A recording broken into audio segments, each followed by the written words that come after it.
Hoy es el, hoy es el Spine Webinar número 46 y pues tenemos un invitado de lujo, un invitado de honor. La verdad es que cuando platiqué con el doctor me dijo adelante, creo que lo que tenemos que buscar es la parte académica en donde pues podamos dar nuestra experiencia de lo que estamos haciendo en cuanto a la patología traumática de la columna vertebral.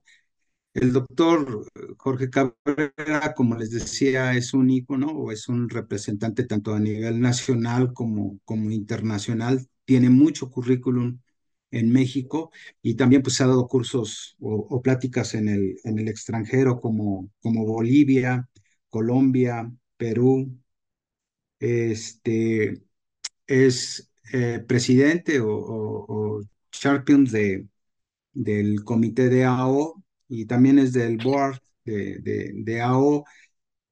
Pues ha dado muchas pláticas en FEMECOT, en AMSICO, en el Colegio Mexicano de Ortopedia, en su estado que es natal de ahí en Hidalgo.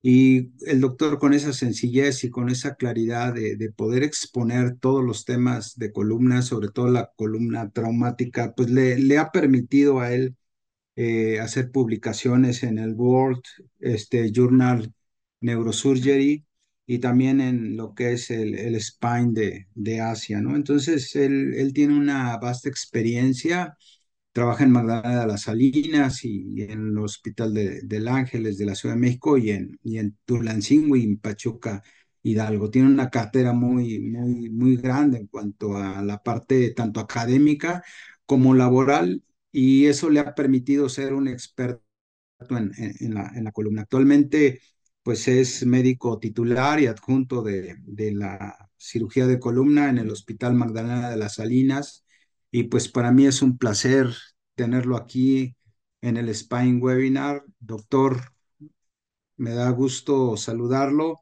y adelante todos los micrófonos para usted, doctor Jorge Cabrera. Buenas noches a todos. Doctor Guzmán, muchas gracias por la invitación. Doctor Sosa, muchas gracias también por la invitación y muy agradecidos de estar y compartir con ustedes aquí en este foro que a bien han tenido de formar, que cada vez es más grande, cada vez más adeptos, cada vez se une más gente a este tipo de pláticas y pues reiterando, agradeciendo la invitación para el congreso el primer congreso de Spine Web que se va a hacer. Y bueno, vamos a empezar con el tema. Déjenme compartir la pantalla nada más. Ya estamos. Bueno, ahora listo. Vamos a hablar de las alternativas del tratamiento en las fracturas de columna cervical alta. Como bien sabemos, este tipo de patología no es tan frecuente, pero cuando se nos presenta realmente nos hace ver nuestra suerte. Normalmente, cuando vemos este tipo de lesiones, imaginamos estos resultados quirúrgicos que radiográficamente son muy llamativos, muy bonitos, pero que fisiológicamente quizás al paciente le dé mucho dolor de cabeza, muchas molestias. En el mejor de los casos tenemos pacientes vivos, pero muchos de estos pacientes llegan a este punto. Las fracturas, ya sea de C0, C1, C2, se asocian mucho al politrauma, traumatismos craneoencefálicos, tienen alto índice de mortalidad, abarcan el 6% de las lesiones de columna cervical y desgraciadamente pasan por alto en muchas ocasiones su diagnóstico, un diagnóstico oportuno. Por lo tanto, las lesiones neurológicas es poco frecuente, ya que al no haber afección neurológica puede pasar por alto el diagnóstico. Se presenta en la mayoría en pacientes jóvenes, combinación de traumas de alta energía con alcohol, vehículos, deporte o heridas por proyectil de arma de fuego. En los pacientes adultos, adultos mayores, más de 60 años, el trauma es de menor energía. La falta de reconocimiento de las lesiones hace que los tratamientos lleguen a ser inapropiados o quizás un tratamiento tardío hasta después de 10 días. ¿Y cuáles son las causas? Habitualmente son estudios de imagen insuficientes, estudios de imagen de mala calidad, estudios de imagen inadecuadamente valorados. Y muchas veces nos llegan los pacientes a la sala de urgencias y vemos estas imágenes.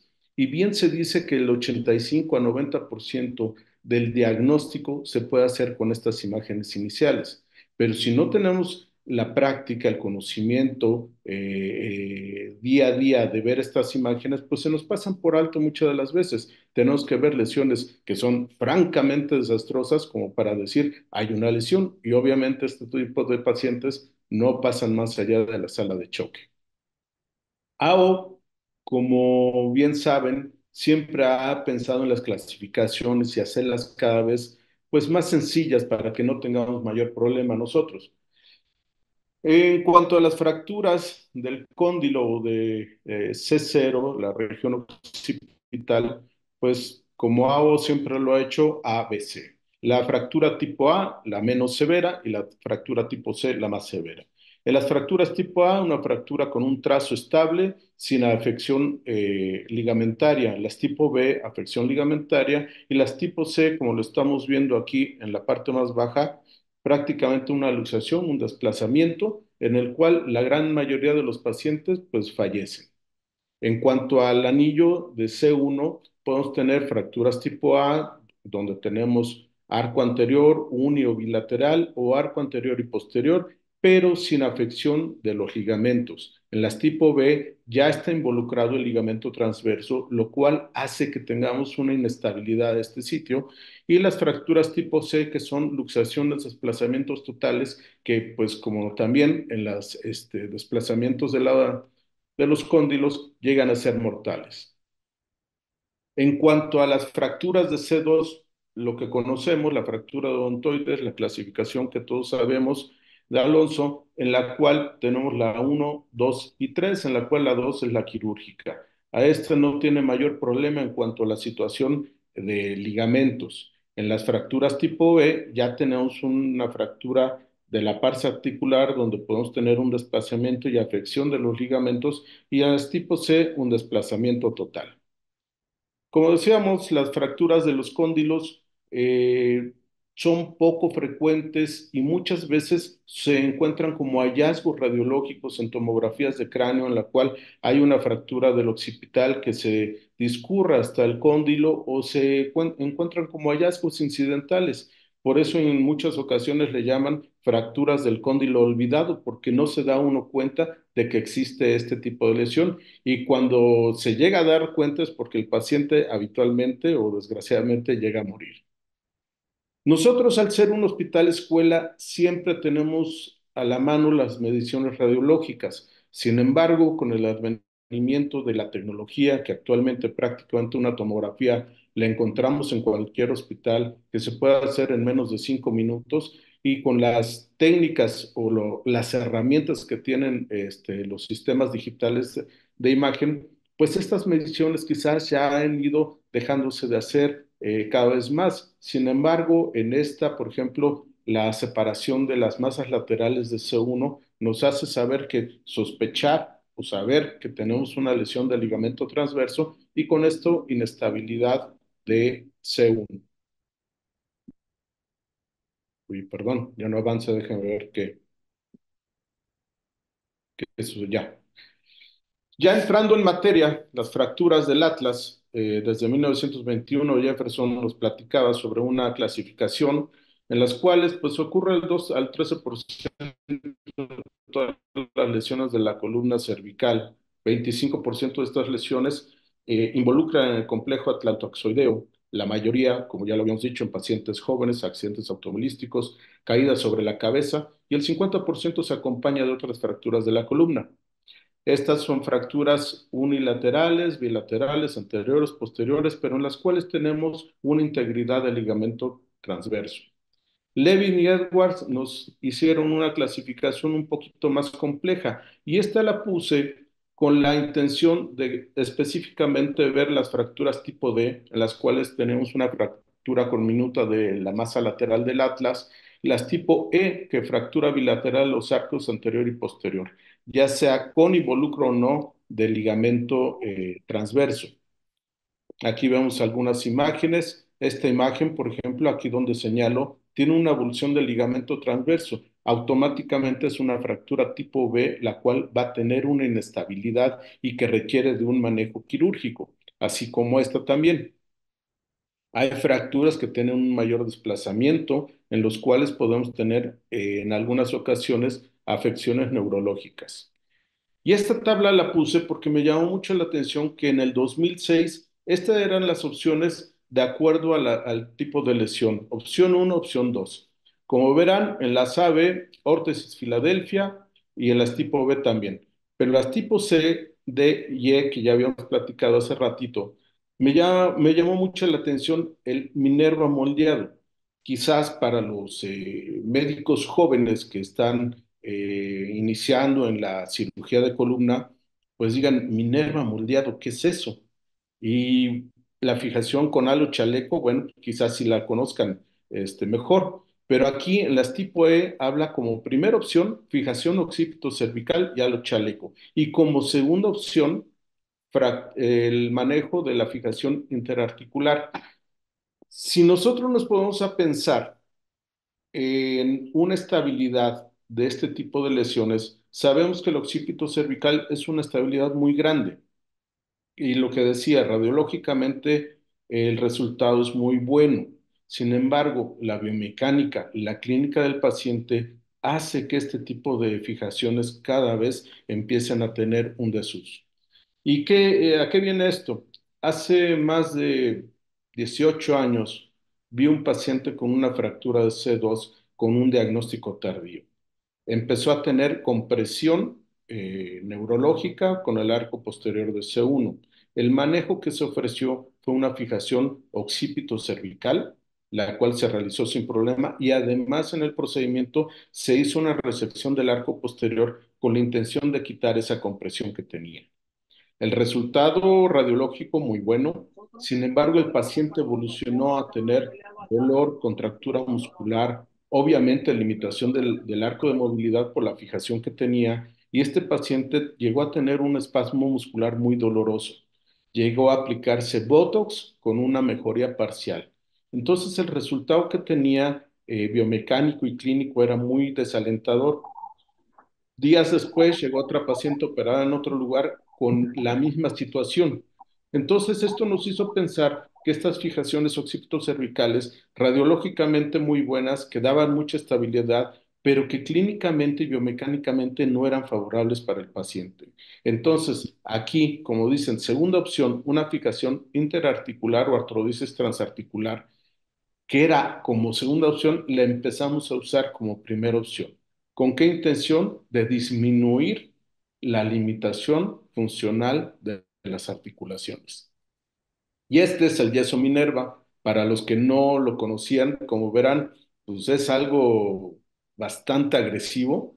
Quedarse 10, 12 semanas con este yeso, pues era muy difícil. Imagínense en lugares donde hacía calor, la piel, cómo se afectaba, el olor, no bañarse, etcétera, ¿no? Y para que finalmente la consolidación de la fractura no fuera la ideal. El halo chaleco es en el cual esto es más, se usa actualmente todavía, pero sin embargo llegamos a tener complicaciones con los pines que se infecten o que perforan el cráneo, fístulas del líquido cefalorraquídeo y muchas veces los pacientes desean ya operarse. Debemos de tomar en cuenta que estos pacientes duermen sentados y no es de una semana, son varias semanas que deben de tener el halo chaleco. Por lo tanto, quizás lo mejor sea hacer un manejo quirúrgico. No en todos los pacientes. Hay fracturas estables que con un collarín pueden consolidar. Aquí vemos la transoral en la cual no vemos desplazamiento de las masas laterales. Una fractura relativamente estable que va a consolidar sin mayor problema. Pero también tenemos fracturas que tienen avulsión como podemos ver aquí, del ligamento transverso, lo cual automáticamente lo va a hacer inestable y que requieren de un manejo quirúrgico. Y bueno, entonces, ¿qué podríamos empezar a hacer para no ser tan agresivos? Hacer una fijación transarticular de C2 a C1. Esta es una fijación que se hace a través de las articulaciones de C2 dirigido a C1 para dar estabilidad, pero debemos de tomar en cuenta que la mayor parte de movilidad rotacional se hace entre C1 y C2. Aunque tenía un movimiento de flexo-extensión, la movilidad rotacional estaba disminuida con este tipo de tratamientos. Y bueno, también seguimos evolucionando, seguimos avanzando en este tipo de técnicas y la técnica del doctor Harps es una buena opción para este tipo de fracturas. Una fractura del cóndilo que no requiere mayor tratamiento, pero sí una fractura del anillo de C1 en el cual hay una estabilidad. Entonces, ¿cuál fue el manejo? Hacer una fijación, colocación de tornillos a masas laterales de C1 y unirlos con una barra transversal para darle la estabilidad. Esto nos permitía que el paciente recuperara movilidad total, rotacional y en flexoextensión con una evolución adecuada y favorable. En especial, esta paciente fue la primer paciente que no estuvo en terapia intensiva, paciente joven de 19 años con una buena evolución con este tipo de técnicas. Y aquí está el resultado. Hay pacientes que la gran mayoría de las veces, cuando menos se habla en trauma, el manejo se hace a través, o el diagnóstico, perdón, se hace a través de la tomografía. Y en la tomografía podemos ver, tomar decisiones, hacer mediciones y con esto pensar que es un manejo conservador, ya que el desplazamiento no es mayor de 7 milímetros de las masas laterales. Aquí lo podemos ver en la imagen coronal.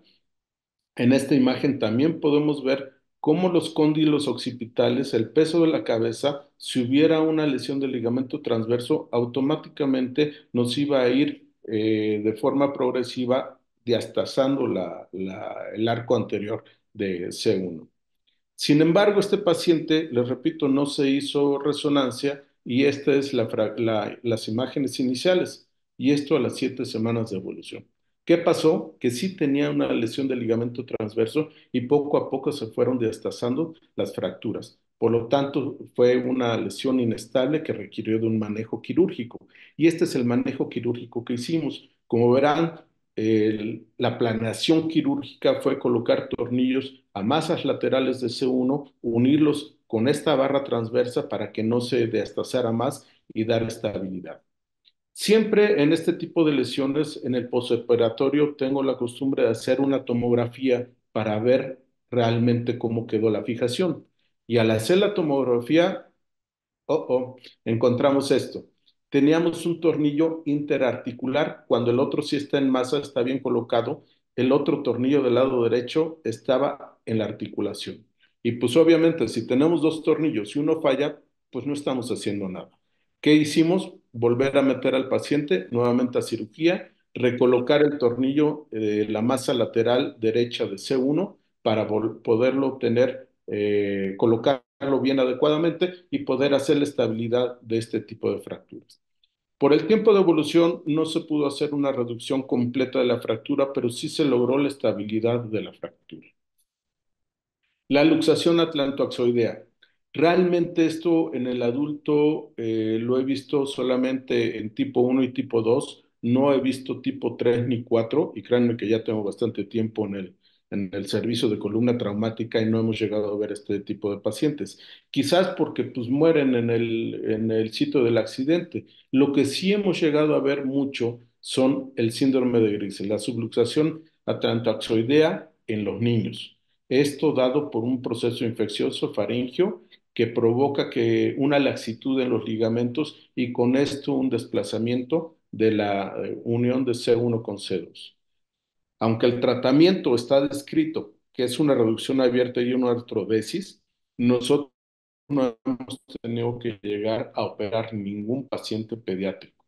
¿Qué hacemos? Hacemos un manejo con fronda, una tracción suave, gentil, tratamiento en la mayoría antibiótico para resolver el problema faríngeo, se hace la reducción y se deja un collarín. Y no hemos tenido necesidad de hacer una sola cirugía en pacientes pediátricos.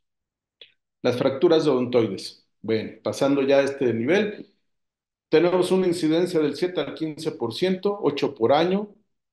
También los accidentes automovilísticos, trauma craneofacial, mecanismo de hiperextensión, 3 a 8% de mortalidad. Frecuente sí en pacientes ancianos, pero con una energía muy baja. Y en este mismo grupo de edad, pacientes ancianos, alto riesgo de salud.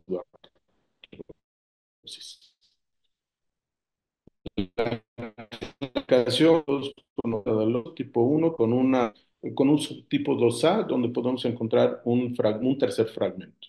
Y bueno, sabemos que el tipo 2 por la cuestión embriológica, la circulación a este nivel, es la única que requiere de un manejo quirúrgico.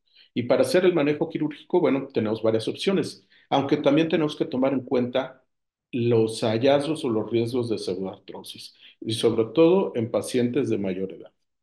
Pacientes mayores de 65 años con fracturas tipo 2. La angulación de la fractura puede ser un factor de riesgo de pseudoartrosis, el desplazamiento posterior mayor de 2 milímetros, desplazamiento en más de un plano, tanto coronal como axial, retardo en el diagnóstico de más de 7 días, inmovilización inadecuada y esto, tabaquismo. Es increíble la cantidad de pacientes fumadores que llegan a una pseudoartrosis y bueno, nosotros como ortopedistas sabemos que no nada más en la columna, en cualquier hueso largo podemos encontrar riesgo de pseudoartrosis con el tabaquismo. Y aquí esta imagen la acabo de meter hace ratito. Es una paciente que ahora que regresé de vacaciones encontré en mi consulta. La imagen de la izquierda es una imagen de octubre del 2023, manejo conservador, y esta siguiente imagen es de diciembre del 23. Como verán, bordes redondeados, esclerosis, prácticamente esto se considera una pseudoartrosis. Y dirán, bueno, ¿por qué no la operaron? Pues una paciente cardiópata anticoagulada de 94 años de edad. Entonces aquí el manejo, pues sí puede ser controversial. Se dejó el manejo conservador, desgraciadamente ya tenemos una pseudoartrosis y créanme que aún estoy pensando qué vamos a hacer con esta paciente. Pero también tenemos fracturas de la odontoides con trazo inverso, en el cual, aunque nos llegue en un buen momento, no sea un paciente mayor, no sea fumador, pues el trazo transverso está contraindicado ser una vía anterior. Entonces, ¿qué podemos hacer? Posicionamiento, una vía posterior, y esto es muy importante, los tips que tenemos para hacer este tipo de tratamientos. No solamente el posterior, todos. Muy importante el posicionamiento del paciente. Asegurarnos que nuestro arco en C tenga proyecciones anteroposteriores y laterales sin tener que batallar. Muy importante tener buen contacto, buena comunicación con el radiólogo, que sepa él lo que nosotros queremos ver y cómo lo queremos ver.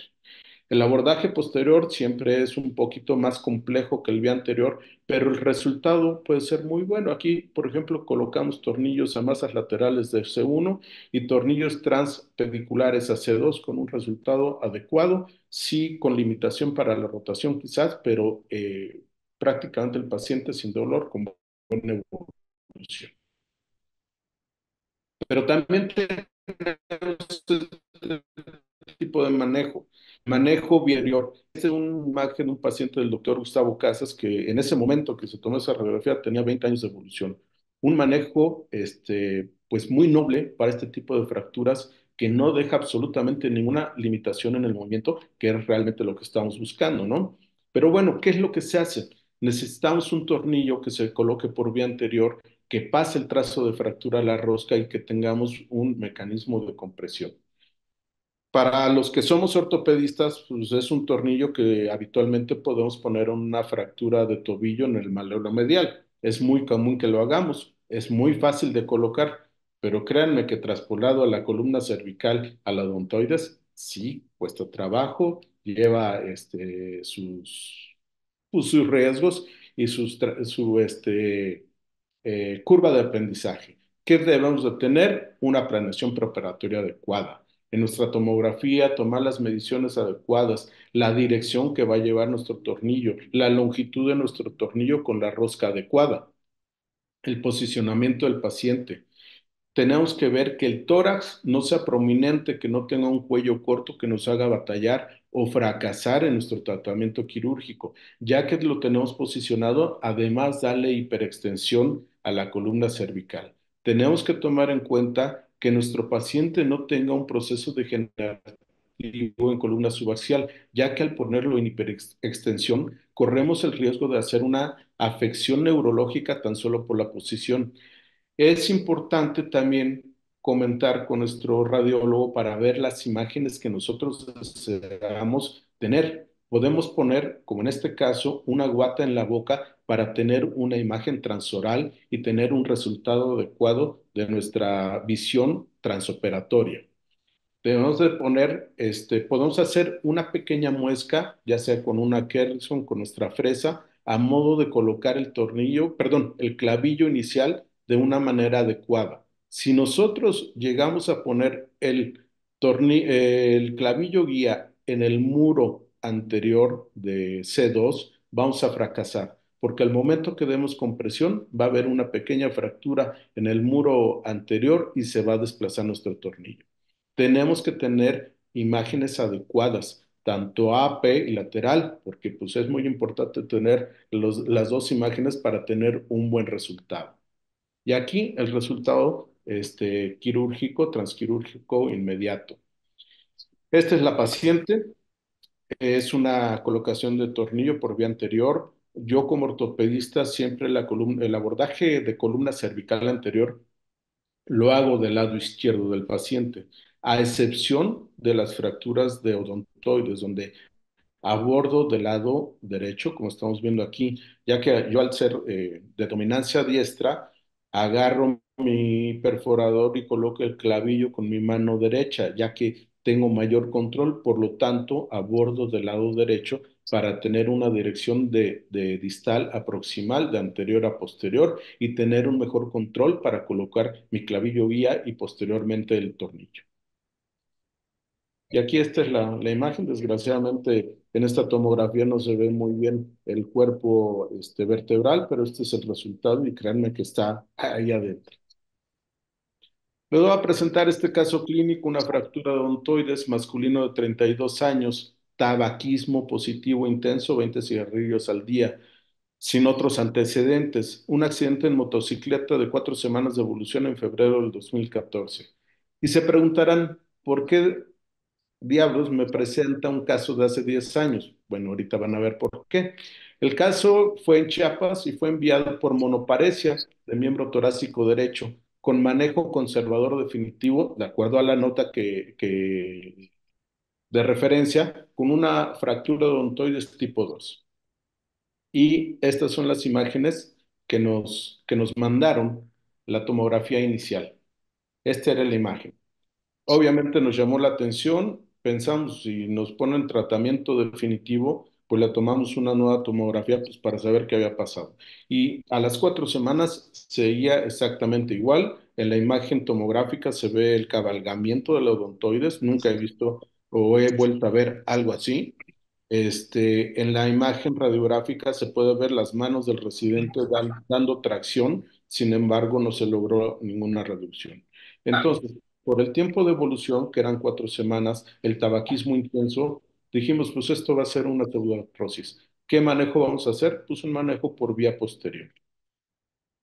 Aquí está la imagen transoral, que realmente no aporta más. Y esto es lo que hicimos. Colocamos un halo cefálico, hicimos la reducción transoperatoria, el paciente ya sedado, dormido, anestesia general, y lo posicionamos para hacer el abordaje vía posterior. Y esto es lo que hicimos. En aquel entonces colocábamos tornillos transarticulares de C2 a C1 con una buena estabilidad, una buena reducción. Aquí están las imágenes transoperatorias inmediatas, donde se ve la colocación de los tornillos. Y como les digo, siempre hacemos una tomografía posquirúrgica para ver la colocación de los tornillos y la reducción. Como verán, esta es muy, muy satisfactoria la reducción. Y en algún otro foro donde presenté este paciente me comentaron, bueno, ¿y por qué no hiciste una segunda cirugía para colocar un tornillo a odontoides? Quizás sí era para asegurar más la cirugía, pero desgraciadamente nosotros al ser un hospital que depende de licitaciones, no teníamos licitado ese tipo de tornillo. Y aquí hago un breve paréntesis. Antes teníamos el tornillo de odontoides por la casa Sintes, que todos ustedes conocen, que después fue Johnson y Johnson, y actualmente, y ojalá alguien sepa que nos pueda decir, ya no conseguimos este tornillo, ya no, si nos llega una fractura de este tipo, pues creo que ya no hay una casa comercial que nos lo pueda proporcionar. Y esta es la tomografía.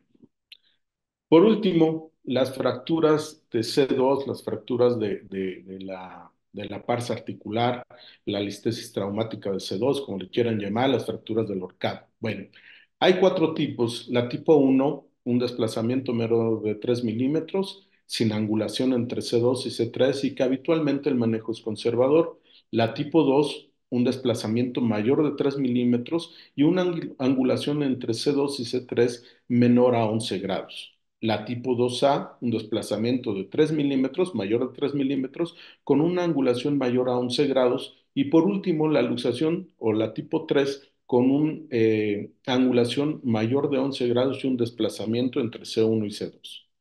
La tipo 1, como les decía, el manejo conservador, un collarín. La tipo 2, la cual habitualmente hacemos un manejo por vía posterior, colocando tornillos transpediculares a C2 y tornillos a las masas articulares de C3. ¿Por qué?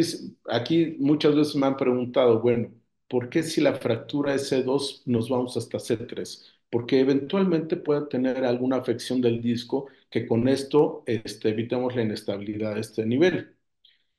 También se puede hacer un manejo por vía anterior. Yo en lo personal no me gusta este tipo de manejo, dado que es más complejo poner los tornillos a nivel del cuerpo de C2 porque el maxilar, el mentón, nos estorba para colocar los tornillos. Hacemos el manejo también por vía posterior en las tipo 2A, hacemos la reducción y realmente el resultado es muy adecuado. Y aquí puse esta imagen, una fractura tipo 3, una luxación, en la cual la reducción, esta es una imagen de hace unos 25 o 30 años, no es mía, también es del doctor Gustavo Casas, donde usaban placas tercio de caña y también hacían la fijación entre C1 y C2. Y les presento este caso, una fractura tipo 3, un desplazamiento, una luxación entre C2 y C3, donde se decidió hacer un manejo por vía anterior. Se hizo una disectomía, se colocó una caja y se colocó la placa. Como les decía, es difícil colocar los tornillos en el cuerpo de C2 porque el mentón llega a estorbar a este nivel, pero pues, ¿qué pasó? 3 doritos después encontramos esto. Se desancló la placa, falló, quitamos la placa anterior, hicimos un abordaje vía posterior, sin embargo, la reducción por el tiempo de evolución que tenía el paciente ya no fue completa y por último se colocó una placa, pero en lugar de caja se colocó injerto de autólogo, de cresta ilíaca. El resultado finalmente fusionó a este nivel, pero pues el resultado anatómico ya no fue tan bueno como hubiera sido desde un inicio. Les presento este caso clínico, paciente femenina de 57 años, antecedente de hipertensión arterial, tratamiento médico. Sufrió un accidente en autobús, 36 horas de evolución, cayeron a un barranco de 30 metros, tuvo un traumatismo craneoencefálico, estaba hospitalizada en UCI, intubada, sin determinar el estado neurológico, precisamente por la intubación, y tenía un traumatismo craneoencefálico no quirúrgico.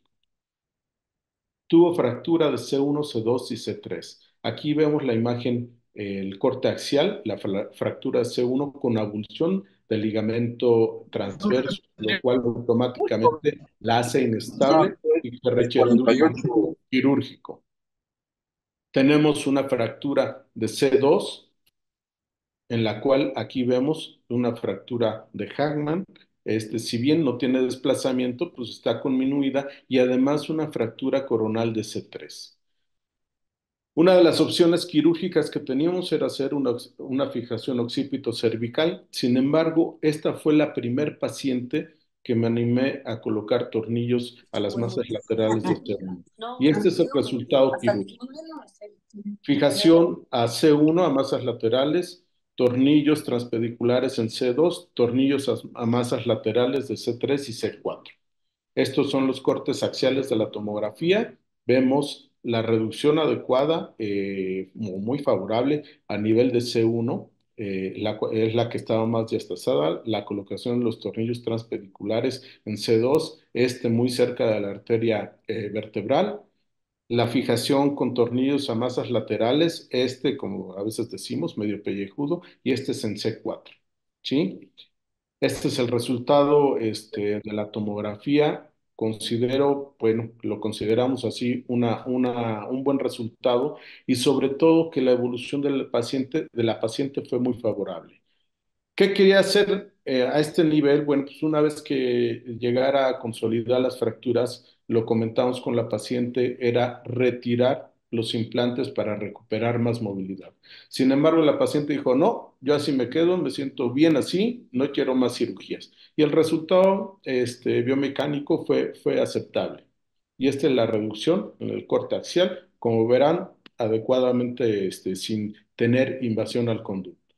Y bueno, ya para llevar a casa, siempre hay que sospechar de las lesiones de columna cervical alta en traumatismo craneoencefálico, politrauma, trauma de alta energía.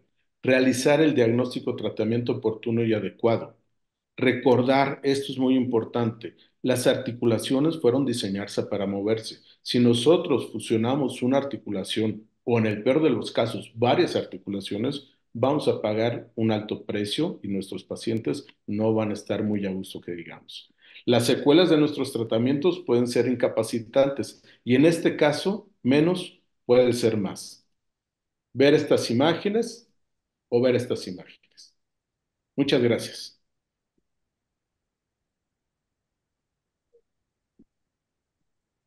Excelente presentación, doctor Cabrera. Si el público o los que estamos aquí reunidos en esta plática tienen alguna pregunta para el doctor, por favor, o levanten su manita.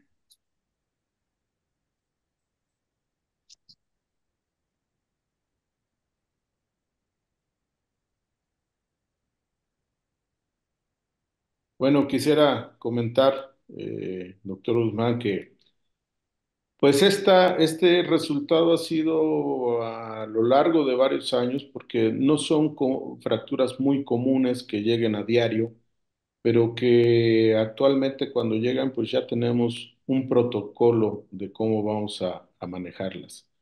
A veces como las fracturas de odontoides, decía el libro, tener dos arcos en C para que podamos ver tanto AP como lateral.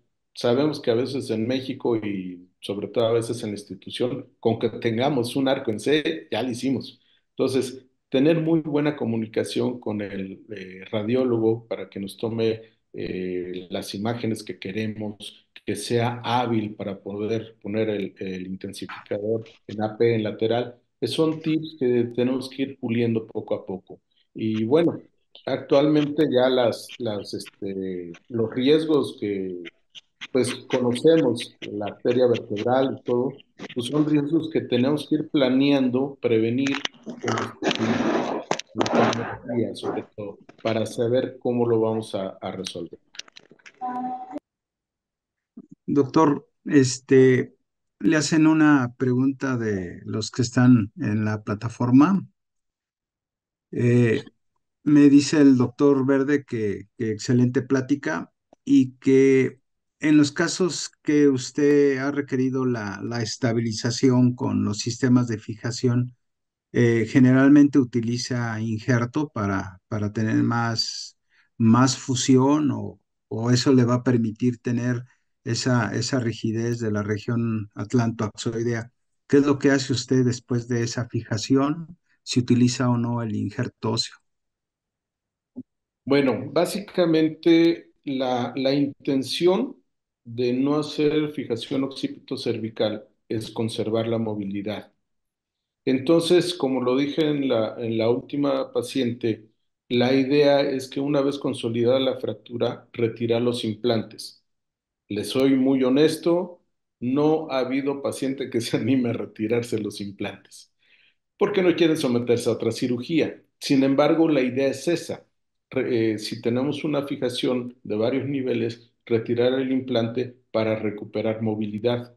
Entonces, si nosotros ponemos el injerto, pues vamos a fusionar y aunque quitemos el implante, pues la movilidad no se va a recuperar. Habrá pacientes que sí lo requieran, sobre todo en pacientes adultos mayores, donde la calidad del hueso no sea muy adecuada y el riesgo de aflojamiento de los implantes sea un factor posible. Entonces ahí sí buscar la fusión nos dará mejor resultado. Ok, doctor. También lo felicitan a usted por su excelente plática y el mismo doctor, el doctor Carlos Verde, le pregunta a usted que si usted una vez que utiliza la técnica por vía anterior o vía posterior con los implantes, ¿qué tipo de collarín utilizaría y por cuánto tiempo? El collarín que habitualmente usamos es el collarín Miami J. Nos da una buena estabilidad y promedio lo usamos entre 6 y 8 semanas. Damos los controles radiográficos a las 4 y a las 8 semanas y una vez que vemos posibilidades de consolidación, lo retiramos. Esto es recordar que lo que buscamos es la consolidación de la fractura. Abrazos, en el caso de la fusión de C2, C3, donde ponemos una caja anterior, quizás si llegamos a las 8 semanas de inmovilización para lograr la fusión. Pero en general, es 8 semanas es suficiente previas radiografías para ir destetando al paciente del collarín cervical y nada más. Hay casos, y bueno, esto lo comento, no lo hacemos nosotros, pero colegas, sobre todo en Estados Unidos y la cuestión de las demandas, aparte de la cirugía, colocan el halo chaleco, pero básicamente es como que situación de prevenir por el riesgo de las demandas. Ok. Aquí el doctor en su iPad es el doctor Rubén. Él comenta que con respecto a las fracturas de odontoides, las que van a ser quirúrgicas, que si usted hay algún tiempo de evolución para decidir si el abordaje será anterior o posterior, sobre todo por los casos que nos presentó, que fueron algunos casos agudos, otros tardíos, pero ¿cuál es el tiempo o cuál es la decisión que toma usted si el abordaje puede ser anterior o posterior? Bueno, en cuanto al tiempo, básicamente lo dejamos a 10 días, máximo las 2 semanas, para pensar en un abordaje anterior, dado que el riesgo de pseudoartrosis aún en paciente joven se da. En cuanto a edad, pues sí, pacientes mayores o la suma de riesgos, que es la edad, el tabaquismo, el tiempo de evolución o inclusive el trazo de fractura, nos hace tomar la decisión.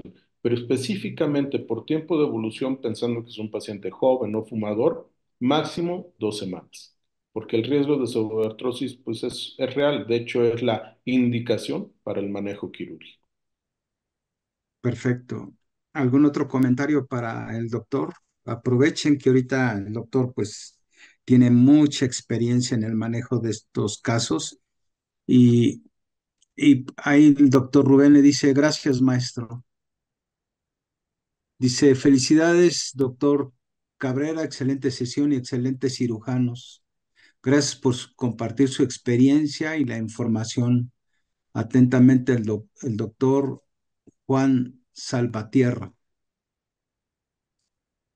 Este, doctor, en lo que siguen ellos haciendo preguntas, le quisiera preguntar de toda esa experiencia que ha vivido, sobre todo que ha dado pláticas tanto aquí en México como en AMSICO, como en los hospitales que ha estado usted, o que ha dado alguna plática fuera del país. Los sistemas de fijación que usted realiza. Eh, hay diferencias entre las escuelas de neurocirujanos o de ortopedistas que hacen la columna en relación a las lesiones atlantoaxoideas, porque veo que las occípitos cervicales pudieran ser, digamos, subir otro nivel más. Obviamente va a perder biomecánicamente la estabilidad atlantoaxoidea. ¿Qué piensa usted de esas escuelas o lo que consideran hacer la fijación occipito-cervical o hacer, como usted dice, la fijación de C1 y C2 transarticulares o directamente a hacer la estabilización y la fijación de esos dos niveles y no meterse a otra articulación como vendría siendo la C0, C1? Pues sí, realmente es una toma de decisiones que por ejemplo, nosotros como primera opción tenemos la colocación de tornillos a masas de C1, pero sabemos que si tenemos alguna complicación, tenemos la opción 2, que quizás sea hacer una fijación transarticular de C2 a C1. O bien, si ya en últimos los casos no se puede porque llega a suceder, pues hay que hacer una fijación occipito cervical. Hay fracturas, como es la fractura conminuta de las masas laterales de C1, que no nos permite poner tornillos a ese nivel, ni directamente a las masas laterales, ni transarticulares. Entonces ahí es válida la opción de hacer una fijación occipito cervical. Ahora, les repito, esto es y digo, como todos, ya sea neurocirugía, ortopedia, pensamos en el pro del paciente, en que le vaya mejor, en que clínicamente tenga la menor secuela posible. De ahí es que venimos haciendo este tipo de cirugía cada vez menos agresiva y resolutiva. Repito, habrá casos muy especiales donde sí tengamos que hacer una fijación occipito-cervical. En cuanto a fracturas, sabemos que en cuestiones de tumores a veces ya hay que hacerla, inclusive injertos y demás cosas, o en casos de artritis reumatoide. Ahora, tomar en cuenta que nuestra planeación quirúrgica debe de ir no con un solo plan quirúrgico. Les repito, llega a suceder que por alguna razón no se puede poner tornillos a masas laterales, bueno, tenemos la opción de colocar los transarticulares. Y aquí al decir transarticulares quiero ser muy puntual de colocar siempre tornillos 3.5. ¿Por qué? Porque hemos visto que con los tornillos 4.0 se llega a romper la lámina de C2 y ahí falla la cirugía y entonces tenemos que optar para el siguiente plan quirúrgico. Entonces, no ir cerrados a un solo plan quirúrgico, podemos escalar la cirugía a tener que llegar a hacer una fijación occipito-cervical, pero siempre pensando, y reitero esto, en pro del paciente, a dejarlo con la menos o con la menor secuela posible en cuanto a movilidad, dolor, para que el resultado sea bueno. Así como cuando hacemos la fijación occipito-cervical, tomar en cuenta la angulación en la cual vamos a fijar el cráneo para que el paciente cuando ya esté caminando pueda tener la vista hacia enfrente, no tropezarse, porque sabemos que estos pacientes ya no pueden agachar la cabeza, ya no pueden subir la cabeza, entonces tenemos que dejarlos con una visión hacia el frente que permita que su vida cotidiana sea lo más independiente posible. Entonces, ya sea neurocirugía, ya sea ortopedia, siempre en pro del paciente y pensando que podemos terminar una cirugía planeada de cierta manera y terminar de otra manera. Sí, doctor, muchas gracias. Hay dos preguntas. Una se lo hace el doctor Joe. Dice, felicidades, patrón. Excelente plática. Eres un excelente cirujano de columna. Gracias. Entonces, digo, pues sí, sí, Y hay un fellow de columna de la ciudad de Toluca y dice él que excelente charla para los residentes que apenas van a empezar a hacer cirugía de columna. Dice si nos recomienda continuar con las mediciones en radiografías al momento del ingreso, sobre todo para medir la relación, como lo decía, ¿no? Entre C1 y C2 en el plano sagital para ver cuántos milímetros está desplazada o ver el clivus, el comportamiento que tiene con la odontoides, etcétera. Y que sí es recomendable hacer todo ese tipo de proyecciones y la tomografía en reconstrucción en 3D, ya que es un método sencillo para poder analizar una fractura. Y en su experiencia, ¿qué nos recomienda en cuanto a los hospitales escuela? Pues en el país, pues creo que hay muchos, pero hay centros hospitalarios donde pues tienen la alta especialidad en cirugía de columna, sobre todo la tipo traumática. Entonces me dice el doctor, ¿qué piensa usted al respecto en cuanto a las mediciones y que pues que ellos, dice qué experiencia nos recomienda en cuanto a hospitales escuela? Bueno, en cuanto a las mediciones, yo creo que es una práctica muy sana seguirlo haciendo. Eh, los errores, considero, que se llegan a cometer por exceso de confianza. Entonces, si nosotros tenemos la costumbre de hacer nuestras mediciones, nuestra planeación quirúrgica, sabemos qué medida vamos a poner de tornillo, qué dirección vamos a llevar, qué angulación vamos a poner en cada nivel. Entonces, las mediciones radiográficas yo nunca las hago a un lado, las seguimos ocupando. Ahora con el advenimiento de la tecnología en la tomografía, hacer las mediciones, las angulaciones es mucho más sencillo de lo que hacíamos antes. Antes, recordarán las mediciones con rayitas, con el goniómetro que hasta la fecha, yo aquí en mi consultorio sigo con mi goniómetro porque pues hay veces que me traen las imágenes impresas, ¿no? Entonces es una buena costumbre seguirlo haciendo, es una educación que no debemos de dejar y que por obviamente confiarse nos va a hacer cometer errores.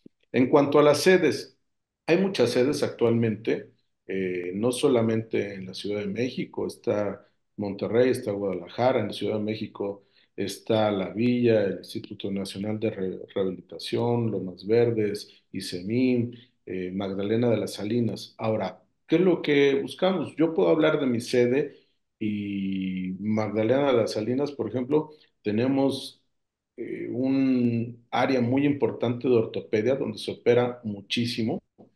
Y, por ejemplo, a veces cuando nos toca hablar, pues, ¿qué hacen en trauma? Pues unas 350 cirugías de columna.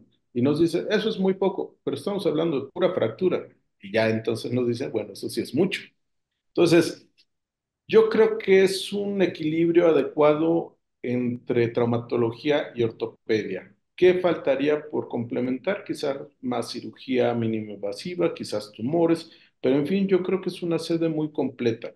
En lo particular, pudiera decir que no hay una sede que tenga absolutamente todo.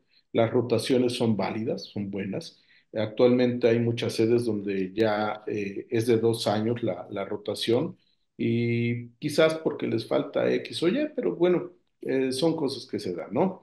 Sin embargo, yo puedo hablar de lo que yo veo. En el hospital tenemos, yo creo que un equilibrio adecuado entre traumatología y ortopedia, procesos traumáticos y procesos degenerativos. Eh, Cuando menos de lo que hemos llegado a ver, a presenciar o a presentar, fracturas en niños, tenemos una casuística muy alta, fracturas por lesiones por proyectil de arma de fuego, pues también, y todo lo que es traumático, pues como somos un hospital de referencia, pues nos llega muchos casos, buenos, malos, difíciles, complejos, pero nos llegan. Sí, doctor, muy buen comentario. El doctor Felipe Camarillo lo manda a felicitar y dice, buenas noches.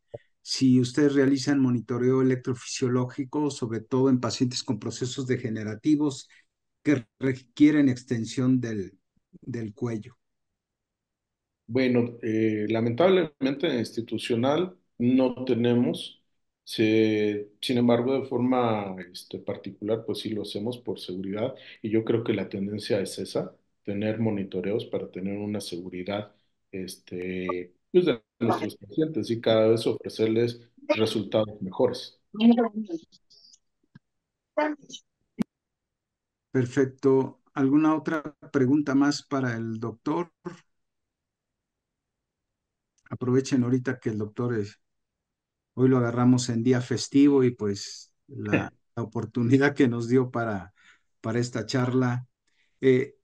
Yo le quisiera preguntar antes de que se animen, doctor, usted en cuanto a las técnicas quirúrgicas, si habláramos las de ARMS o las de Magers o Roy Camin o alguna otra técnica para las lesiones atlantoaxoideas, ¿cuál le gusta más? Si usted es del grupo de AO, ¿cuál haría? Y si también hace de tipo híbridas como Brooks, Gali, o sea, hacer una combinación en relación a la patología traumática de la columna C0, C1, C2. Sí, pues yo creo que, bueno, básicamente como les comentaba, tratar de hacer lo menos agresivo.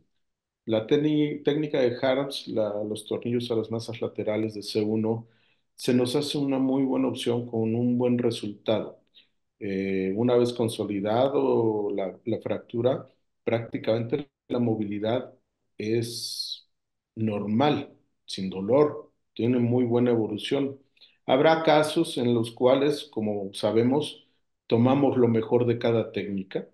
Podemos utilizar HARMS con la colocación transpedicular AC2.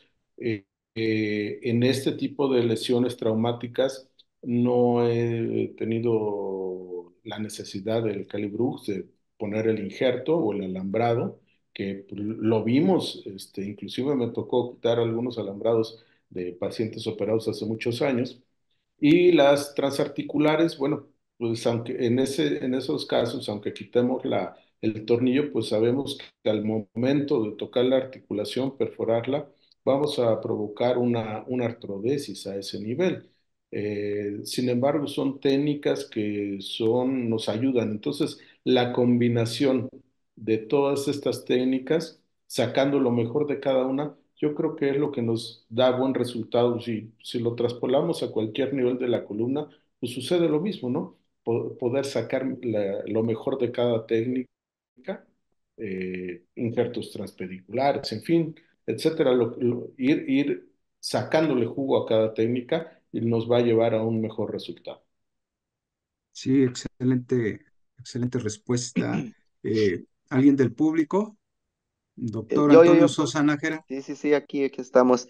Maestro, pues muchísimas gracias primero que nada por su gran ponencia, la verdad, muy, muy bonita. Le quería comentar y preguntar, ya ve que tiene ahí un caso en el cual le deciden el manejo conservador y hay aumento o sigue la fractura siendo pues, la propia, el desplazamiento que tiene.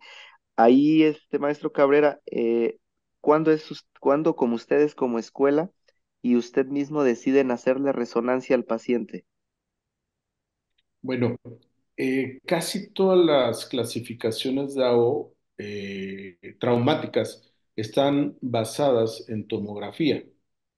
Habrá algunos casos, como en las lesiones con modificador 1, en las cuales hay sospecha de lesión del ligamento interespinoso, que pudiera estar lesionada la banda de tensión, en los cuales hay que hacer una resonancia para confirmarlo o en el transquirúrgico corroborarlo. Con esa experiencia que nos dejó este paciente, yo creo que en todos habría que hacer una resonancia para valorar el ligamento transverso. En la tomografía lo podemos sospechar cuando hay una abulsión o cuando hay una diastasis importante de las masas laterales. Pero en este caso específico que presenté, realmente, bueno, les cuento el chisme completo. Ese paciente fue visto en otra institución y después llegó con nosotros y nos enseñó las radiografías iniciales y el manejo que le habían dado era conservador, a lo cual estuvimos de acuerdo con las imágenes que vimos. Pero ya cuando vimos, empezó con dolor y vimos las siguientes imágenes, pues sí nos sorprendió porque nadie sospechó una lesión del ligamento transverso. ¿Qué nos deja de experiencia? Que en estos casos donde no haya abulsión, habrá que hacer una resonancia para descartar o confirmar la lesión del ligamento transverso. Eso es lo que podemos dejar que nos dejó de enseñanza ese caso. Muchas gracias, doctor. Excelente, Gracias.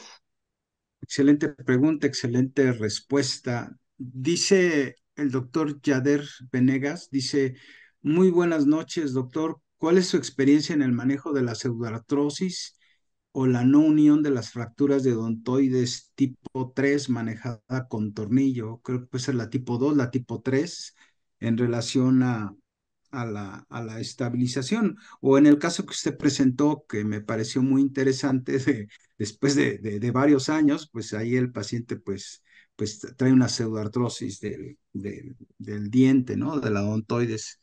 Ahí pregunta el doctor que cuál es su experiencia en el manejo de este tipo de pacientes. Bueno, cuando tenemos una pseudoartrosis de la odontoides, sabemos que si hacemos un manejo quirúrgico por vía anterior, pues vamos a fracasar. Inclusive tenemos el riesgo de empujar el fragmento de odontoides, invaginarlo al momento de querer pasar el clavillo o el tornillo. Entonces ahí el manejo debe de ser siempre por vía posterior, corroborando la inestabilidad. Entonces hacer un manejo por vía posterior con una fusión de C1, C2, ya sea tornillos a masas laterales de C1 y tornillos transpediculares a C2, o bien una fijación transarticular de C2 a C1. Con esto logramos la estabilidad y nos olvidamos de la pseudoartrosis, pegue o no pegue, ya está estable nuestra columna cervical alta. Muy bien. Ah, ¿Alguna otra pregunta para el doctor? Yo, Doctor, yo, yo la última. Ya, ajá. la última, maestro. Es que me quedé mucho con lo que comentaba. Yo he tenido unos dos pacientes que me han dicho, oye, y me puedes quitar después los tornillos y todo este tipo, que ninguno de los dos se los quitó, se los quiso quitar. Pero me preguntaron, ¿no? ¿Cuándo es el tiempo ideal, doctor? Sabemos que le hacemos tomografía, vemos cómo está consolidada la fractura, pero en su experiencia, maestro Cabrera, ¿cuándo, digamos, en cuestión, obviamente con una tomografía y viendo que está consolidada, en cuestión más o menos de tiempo, usted cuándo considera ideal una tomografía para ver si ya es suficiente o no la consolidación de este tipo de fracturas? Bueno, más o menos entre los 4 y 6 meses. Sabemos que una fractura nos puede empezar a tener una consolidación adecuada entre 6 y 8 semanas. Sin embargo, el riesgo de que ese callo sea insuficiente, pues es un riesgo que hay que evitar. Irnos entre las 4 a 6 meses es lo considerado ideal, porque también si lo dejamos más tiempo, la columna cervical es muy factible que haga artrodesis espontánea entre las articulaciones. Entonces, si los quitamos más adelante, aún quitándolos, la limitación de movilidad va a ser un riesgo. Entonces, entre los 4 meses a 6 meses lo hacemos. Cambiando un poquito, yéndonos a pacientes jóvenes que tenemos que hacer una instrumentación por fractura en columna toracolumbar, es lo que hacemos. Después de los 6 meses retiramos los implantes para que una vez consolidada la fractura y el paciente joven, retirar el riesgo de hacer segmento adyacente y que no se fusione y que recupere movilidad a ese sitio. Siempre y cuando, como lo dije hace rato, no colocar injerto para no buscar la fusión, porque no tendría caso entonces ahí quitar el implante. Muy bien, doctor. Nada más le hago la última pregunta ya para podernos despedir. Una excelente plática. Usted en toda la experiencia que lleva en las lesiones atlantoaxoideas y que tenga que resolverlas por vía posterior, ¿ha pensado usted en la parte vascular por las variantes que tiene la arteria vertebral o simplemente cuando va a fijar el C1, ya ve que el espacio entre el occipital y C1 es un ligamento muy lábil y muchos rechazan la parte de la médula y hacen a un ladito la arteria donde hace la S itálica para entrar al agujero magno. Usted, entre sus tips o entre lo que usted hace en esa experiencia, si toma en cuenta una angiotac o simplemente ve la clasificación o la tipología de la lesión, o si tiene que tener alguna referencia en relación a a la arteria vertebral a la hora de la toma de decisiones de la cirugía por vía posterior. Eso es una muy buena pregunta. Como comentaba hace rato, nos fijamos la tomografía de los trayectos de la arteria para ir tomando en cuenta la dirección de nuestros tornillos. Eso es básico porque pues, sabemos que el riesgo de una lesión a nivel anterior de C1 pues es un riesgo real, ¿no? Otra de las cosas que tenemos que tomar en cuenta es el paquete que se encuentra entre C1 y C2. Ese paquete, las primeras veces que llegábamos o intentábamos hacer la fijación, es realmente un sangrado muy importante. y es un paquete venoso que sangra y sangra de forma importante. Además de que pasa a la raíz de C2 y que podemos dejar algo de dolor a nivel de C2 que puede llegar hasta el ojo. Y eso, qué bueno que hizo la pregunta porque es un dato muy importante. Entonces, ¿qué hacemos? A nivel del arco de C1, nos vamos hacia la masa lateral y vamos disecando de forma gradual a ir rechazando el paquete con un cotonoide. Esto nos hace proteger el paquete, proteger la raíz y colocar nuestra perforación, nuestra broca, para perforar de forma gradual. Tenemos que tomar las dos proyecciones, tanto AP como lateral. La AP para ver que estamos en el centro de la masa, la lateral para ver la angulación hacia proximal que vamos a hacer de nuestra trayectoria, de nuestra broca, y también saber hasta dónde vamos a llegar. En una imagen lateral, lo más prominente que se va a ver va a ser el arco anterior de C1, pero tomamos en cuenta la tomografía para ver qué tan antes termina la masa, porque si nos pasamos de la masa, entonces tenemos el riesgo de perforar o lesionar la arteria vertebral. Entonces, estos tips sí son muy importantes porque uno, nos va a limitar el sangrado, nos va a dar una adecuada colocación del tornillo sin pasarnos más allá de la masa lateral. Ahora, habitualmente la masa lateral mide de antero-posterior más o menos 16 milímetros. Y muchas veces me preguntan, ¿y por qué entonces ponen tornillos 22 o 24? ¿Qué pasa? El arco posterior, si nosotros introducimos o colocamos un tornillo de 16 y lo colocamos hasta adentro, la cabeza del tornillo nos va a hacer un sifos a ese nivel. Nos va a desplazar o nos va a diastazar la articulación C1, C2 o el mismo arco posterior, si está fracturado, se va a mover. Entonces nosotros tenemos que dejar la cabeza del tornillo por afuera o por atrás de lo que es el arco posterior para evitar alguna complicación a este nivel. Entonces, si sabemos que la masa mide 16, habitualmente ponemos un tornillo 24. Así de grande es ese espacio que debemos de proteger. Y ahí, en ese espacio es donde pasa el paquete neurovascular que realmente sangra mucho. ¿Cuánto nos puede sangrar? Nos puede sangrar entre 500 a 1000 mililitros en tan solo 1 o 2 minutos. Así de importante es el sangrado. Y tenemos que estar preparados para resolver ese sangrado. Pues sí, ya no hay más dudas o comentarios, doctor. Pues le agradecemos tanto el grupo de Spine Webinar junto con AMSICO, que es la Asociación Mexicana de Cirujanos de Columna, y tenemos una plática, le envié el calendario y tenemos una plática con usted para continuar la relación de la patología de C3 a C7, que es la subaxial, que nos dará mucho gusto pues tenerlo nuevamente aquí en esta plataforma que es su casa. Bienvenido y pues agradecerle la ponencia magistral y pues también para invitarlo para que visite Morelia, una ciudad muy, muy bonita y pues vamos a tener muchos temas de gran interés. ¿Alguna, algún comentario, doctor Sosa, para despedir al doctor Jorge No, Cabrera? pues ninguno más que agradecerle. La verdad es que aprendimos muchos buenos tips. Yo me quedo muy contento. Le agradezco mucho, doctor Cabrera, y pues Morelia es su casa.